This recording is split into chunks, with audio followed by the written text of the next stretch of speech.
Our scripture reading this morning comes from the Gospel of Luke, chapter 5, verses 1 through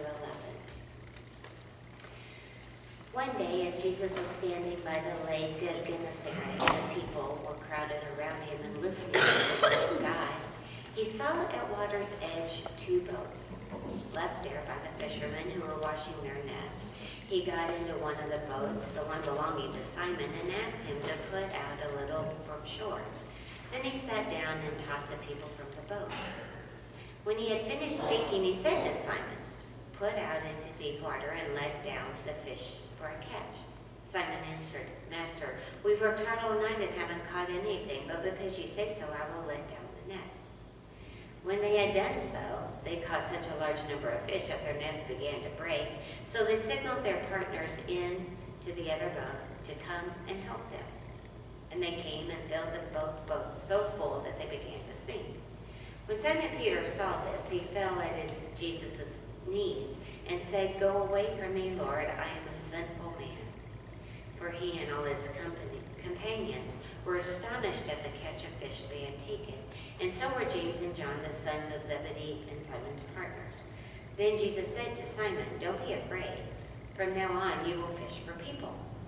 So they pulled their boats up on shore and left everything and followed him. Well, let me just say, because I'm going to just add in here, that he told them not to be afraid, for they will fish for people instead of fish. I don't know how comforting that is to you, maybe, but it'd be a lot easier fishing for fish than it is for people. Just want to say. All right. In today's world, we meet many millennials. They have what we call second jobs. Some of them we've reported that even have third jobs. We call them their side jobs. Back in older days, we referred to this as work ethic being moonlighting. Remember that? A side hustle? That was another one. A way to simply imply that a person was working extra special hard in a lucrative way that was legal, that was somehow going to bring them in some substantial income. Within our demographic today, millennials are staring, get this, at a combined student loan amount of $1 trillion. These kids need extra means to gather some other income on the side from their main jobs.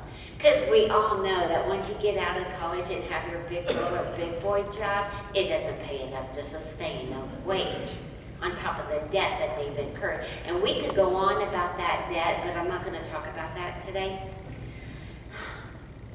I am showing restraint. Yeah. So they have this huge debt that they've just incurred to get ahead in life, of which they're really not getting ahead in. And this is the millennials world of today. Well, there's another interesting turn of event in our world today. The average person and their job situation. Not the millennials, just all of us who are gainfully employed. Did you know a person will change employers and jobs several times throughout their lifetime? Haven't most of us already?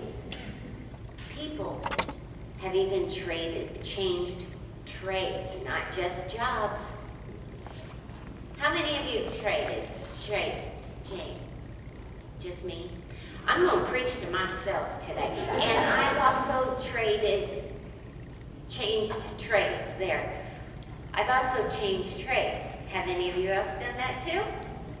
Thank you. Okay, so even though I'm in Nebraska, you're with me. Okay, the rest of you, I don't know. The average number of times people change jobs in their lifetime. Can you guess how many? 8, 10. 12 to 15. The average number of years consecutively worked at one place of employment before they changed. How many is that? 4. 5. It's 5.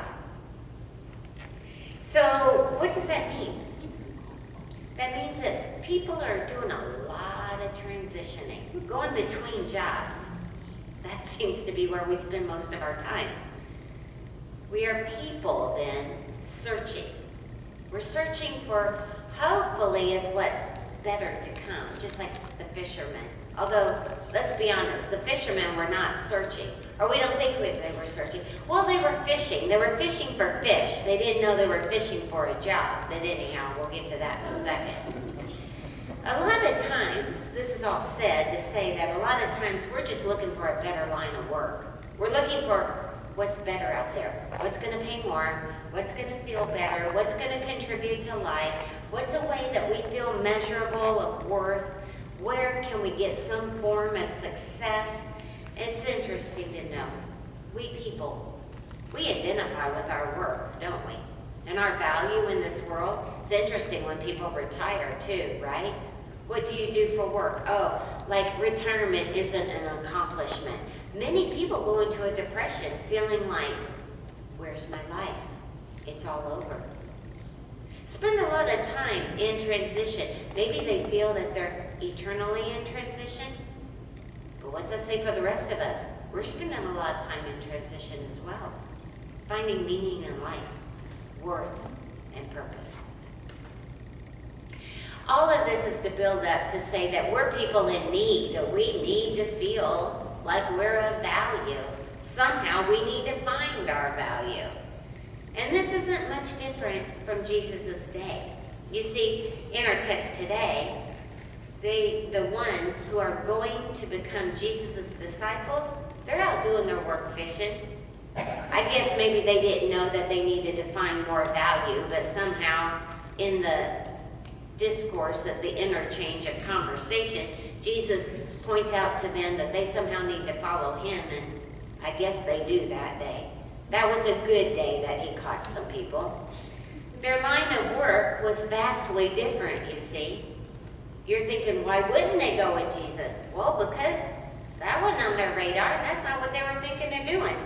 They were going to catch some scaly fish in a body of water to feed their people back on the banks. Jesus comes along, recruits them into ministry for helping people, and that makes one wonder. Did these people know what they were signing up for?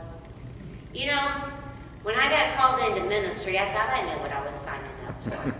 I'd grown up in the church. My dad had been a minister of sorts one way or another, bivocational and all that. I thought I knew what it was like. Did these people know how long and how much work it was going to take? The time commitment. Oh, my word. Did they say, okay, Jesus, we'll follow you, because this is really our side gig. Our real gig is catching the fish, and we will work for you when we get our day off. No matter all of this, it makes us wonder as humans, we want a better job no matter what. So some of whom are following Jesus probably asked these questions of him and many more. If they did, we're not told about it. All we know is we've got a dynamic going on. Jesus said, come hither. And they said, okay, how quick? And some come and some go. That's important to note, isn't it? Some follow and say yes. Some say, you know, I've got a better gig going on over here. And Jesus does not get mad at them. He just goes and finds his way. Yet the search for meaning and purpose within all of us, those that go, those that come, those that stay, those that play, it's the same. No matter the time, the place, the age, or the landscape, we are people in search.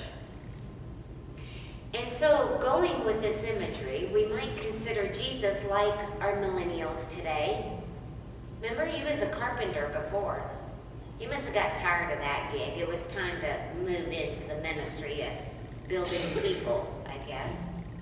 And so he goes to the fishermen and wants them to fish for people. And Jesus ventures out on his own. You know, I want to tell you something truly amazing about Jesus. When he changed his job, he did not go back home to live. You think about that. There might have only been a one-room shack waiting for him, and he didn't go back to Mary and Joseph. He went out on his own, and he found a job that would give him paid training on the job. Remember, he went out in the desert. He was training for several years, and he went and did this. He found his own way. What's that say to our millennials today, huh? And then there's Peter. Now, Peter represents to me the second millennials, the second generation of them. Yeah. He's the one that's going to learn from Jesus, the first millennial, on how to do this whole fishing for people thing. And then Jesus is going to die and not be there to teach him anymore. And he's going to have to pick up that gig on his own. Carry it on out into ministry to get the rest of the world, even after his leader's long and gone. Makes you wonder, what's Peter's perspective? Do you think he knew that going into it? I bet not. He was probably wondering a time or two, should I have kept my other job? But he took the leap. Jesus took the leap. So then this discussion leads us to think about how we live our lives. What motivates us before we act on our faith, before we move forward? When do we decide we're going to take the plunge? And I don't do the nesty plunge very well because that's cold water in my mind. So I like dip my toe in at a time, but at some point, the rest of us have to go in, right? When do we decide that it's good enough to leave our current situation in our own lives, in the life of the church too, and take this risk of finding a new line of living? When do we decide, okay, we trust enough, we're going to give it a whirl? How is it we view this transition time? Because before we take that leap, let's be honest, we're living in transition. And in this time of transition, what do we make out of it? Do we embrace this transition as an opportunity for growth and revitalization? Yay, team, give us more news so that we can grow. Yeah, I know all of you are saying that because you love it so much. Or do we meet this transition time with an element of fear and trepidation? Well, wait a minute, that doesn't quite feel right. We've not done it like that before. What are we going to do now? How are we going to do it? Where's it going to take us? Well, if it's not going on the train to the bus stop where I want to go in the end destination, I'm not going. When we let the latter attitude, that one I just talked about, rein in and weigh upon us, we impair something called growth and survival rate for not just ourselves, but for all of us. And that happens in life too. You can think of missed opportunities all throughout, what coulda, shoulda, woulda. When we meet such changes with this idea then, the idea that we do want to grow and survive, we're going to give it a chance, we're going to leap forward, then this becomes opportunities for rebirth and newness, because we invite growth and success in. Who knows, you guys, it just may be fun. How is it we meet Christ in our lives? Where's Christ in that? How is it we say yes to a ministry of opportunities, forever changing and shaping our lives and the culture we live in? In other words, stop complaining about the world and the way the world is and the state of affairs that it's in. We need to get off our duffs and do something about it. Do Do we live as scared people in the throes of transitioning, wondering who we are? What impact are we making? Do we focus on how uncomfortable we are in learning new ways of being around new people? If so, the change begins by leaping forward and accepting a new attitude, one that will help us grow in our faith. You see, Christ calls us to have this courage to say yes to our challenges, to go with Christ and to let down our nets. Knit all up in. Let down our inhibitions. Trust in the Lord to bring about growth, thriving for this life that we have accepted as being a part of a growing, ever-changing life cycle. Through the love of God, we too today can make life's transitions successful and joyous.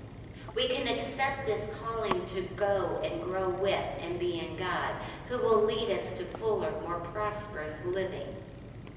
Thank God it's not by our understanding, right? Let us let go and let God.